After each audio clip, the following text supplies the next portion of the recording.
In the weeks leading up to Veterans Day, News Channel 34 is hearing directly from some of the men and women who have served our country in the armed forces. News Channel 34's James Atherley continues our Veterans Voices series with a former Navy vet who transformed his veterans agency into the ultimate support entity for fellow vets. Michael Middaugh is the director of the Tioga County Veterans Service Agency in Owego. The office helps veterans access the benefits they have earned and connect with services available in the community.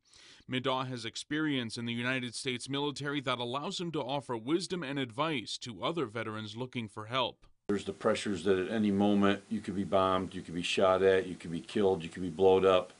You're constantly on a heightened state of alert. It's the ever-present feeling of danger. The Candor native served in the Navy Reserves from 1990 to 1998, which included tours during Desert Storm. He retired in 2006 after being deployed in Iraq and Afghanistan following 9/11.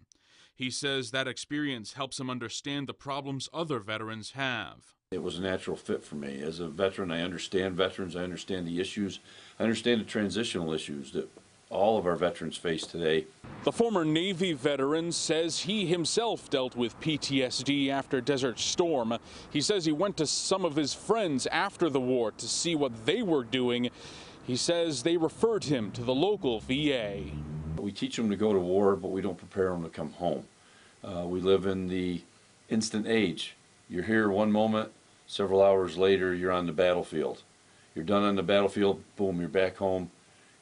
Back with your family, back in civilian life, and there's no chance to decompress. There are traumas that veterans have to deal with when returning home.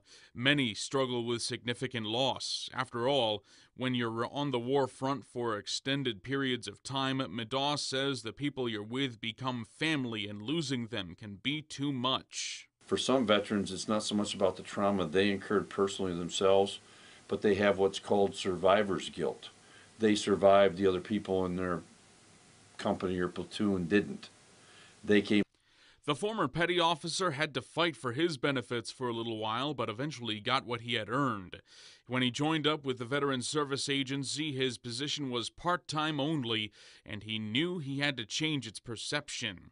He worked hard to make it into a full-time operation because he could see the need was there. If they need services, we're going to provide those services. We're going to find that help they need. My personal goal is it shouldn't cost them anything. They went and served and they went and sacrificed. When they come home, they shouldn't have to scratch, claw, and plead to get help. Middaugh says taking this new job and molding it to match his vision has been extremely fulfilling. He says he has finally found his calling. In Owego, James Atherley, News Channel 34.